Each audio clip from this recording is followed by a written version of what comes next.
Hey there, my friend. This is Dr. Anthony Balduzzi, and I want to welcome you back to another episode here on the Fit Father Project and the Fit Mother Project podcast. Today, we're going to do another food spotlight episode. And this is an episode type where I want to share with you some really cool facts, information, and history around some of my favorite go-to foods.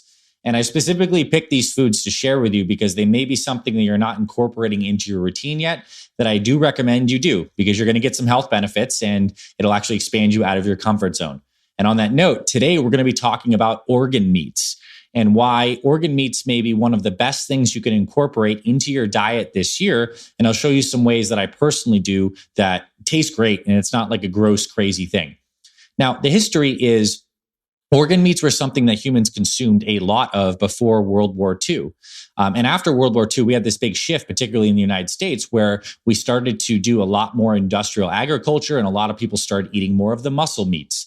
And I want to differentiate that. When we get a cut of steak or a chicken breast, we're eating the muscle versus eating the organ, like the heart, like the liver, the spleen, and even some cultures eat the eyes.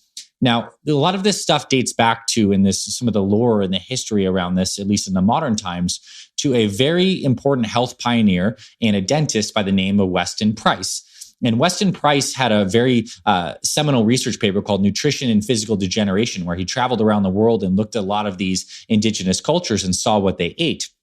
And when he came to North America and he was looking around in the Canadian Rockies at some of the indigenous North Americans, he found that when the Native Americans went on a hunt and they killed something big, let's just say like a caribou or something like that, or a big buffalo, they actually served the muscle meats to their dogs and they saved the organ meats for themselves. Because the organ meats, as we're going to find out, are some of the most nutrient-dense foods on the planet. And it's no surprise because each of our main organs, which are very analogous to the organs of many different animals, concentrate particular nutrients for their functioning. So the heart, for example, concentrates a nutrient called CoQ10, which is very good for our heart health. It produces energy in our bodies, and it's a big part of the electron transport chain. So when you eat the heart, guess what you're getting? CoQ12. The liver concentrates all these really important fat-soluble vitamins, vitamin A, D, E, and K. When you eat liver, you get those vitamins. And you also get benefits from eating crazy stuff, which I know no people do. And I personally don't, but you eat the eyes, for example, they concentrate vitamin A, which helps with our vision. And Weston Price actually talks about a story where there was an early American, like settler or guy who was going across America, and he actually went blind from vitamin A deficiency. And the Native Americans found this guy. They actually helped him. And the way they helped him is having him eat fish eyes. They fed this guy fish eyes because they knew that the fish eyes had this nutrient for eye health, which is vitamin A, and it actually cured his blindness. And there are many instances of these indigenous cultures around the world eating organ meats. The Australian Aboriginal people prized the brain and the liver of the wallaby and the kangaroos that they did on hunts. The traditional Inuit of the Arctic were known to eat the skin and the organs and the fat of the caribou and the fish that they got. And even today, there's examples of different modern cultures that include organ meats in their food. So for example, Costa Ricans serve pork shanks cooked in liver, kidney, ears, cheek, and brain, and heart and fried pieces of pork belly that they call chicharrones. And in Romania, there's a food called pifti, which consists of pigtails, feet, and ears spiced with garlic and served in bone gelatin. So there's a lot of health benefits to getting organs because they concentrate so many of these nutrients. And in fact, there was a study that rated all these different kinds of foods and the categories of foods in terms of nutrient density, which means the amount of vitamins and minerals, these micronutrients that you get per ounce. And of all the foods they tested, literally all of them, the number one category was organ meats. They got a nutrient density score of 754. And I want to compare that to something like dried fruits, 85, nuts, 120, vegetables, 352. So on the list of the highest things in descending order, organ meats were number one at 754 nutrient density score. Shellfish were number two at 643.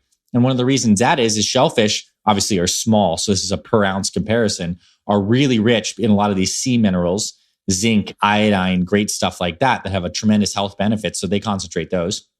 Next on the list at 622 was cold water fatty fish, like salmon, sardines, herring. They have the omega-3s, obviously very important, as well as these fat-soluble vitamins and B vitamins. Then lean fish were at 375. Eggs were at 212. Poultry was at 168. So let's look at the difference between poultry in terms of the vitamins and nutrient density at 168 versus like an organ meat at 754.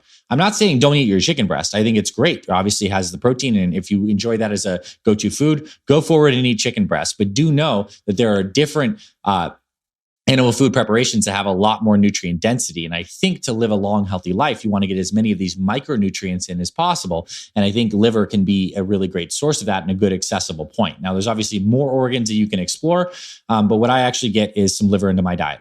How do I do that practically? Well, you can buy liver at a grocery store like my family does, and we get like the thin liver slices, and there's like 4 to 8 of it in a package. And I get some gluten-free flour. So it's honestly like typically like almond flour or coconut flour. And you just bread those suckers up. You basically just put the flour in there and you put the liver in there and you coat it up. And then I put it on a cast iron skillet with some butter in there or some avocado oil, and you can fry that liver. And it's a very thin slice. So you only need to fry it around 2-3 minutes aside. And if you want to chop up like a nice big onion, you could cook it with onions if you want. That's a traditional liver and onions recipe, which tastes pretty good.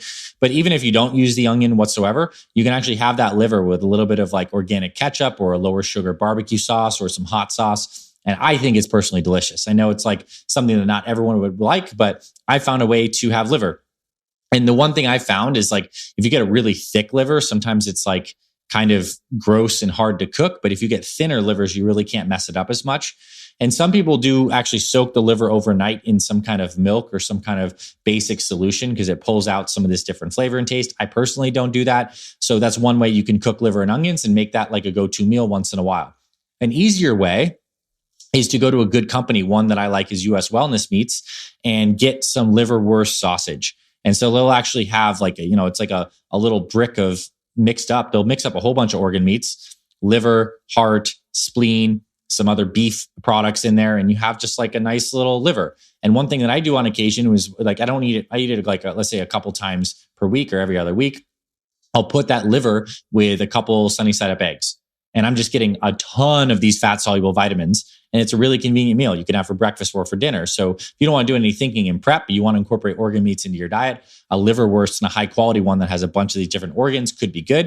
And what I found is if you go to an average grocery store, you're not going to find enough quality organ meats. So oftentimes you need to buy these online or go to a local butcher. And I'll say this too, is another kind of prop and like thumbs up for something like bone broth too, which could be thought of as in similar to the family of organ meats. It's just like bone structure. But when you get the bones and you're able to cook those down, you get a lot of these good collagen proteins as well as the beneficial nutrients that are inside the marrow.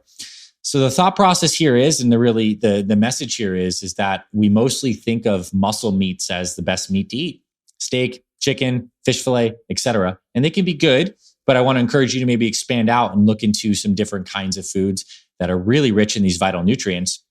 And just also do remember that the specific organ concentrates a particular vitamin that gives you a particular benefit. So if you're looking at improving your heart health, you want to get some CoQ10. So could having something like chicken hearts fried up be part of your plan? It definitely could. And I think there's ways that you can make this stuff taste very good. And we can get over the whole stigma we have of not using organ meats. I think if we bring that back, our health overall is going to improve.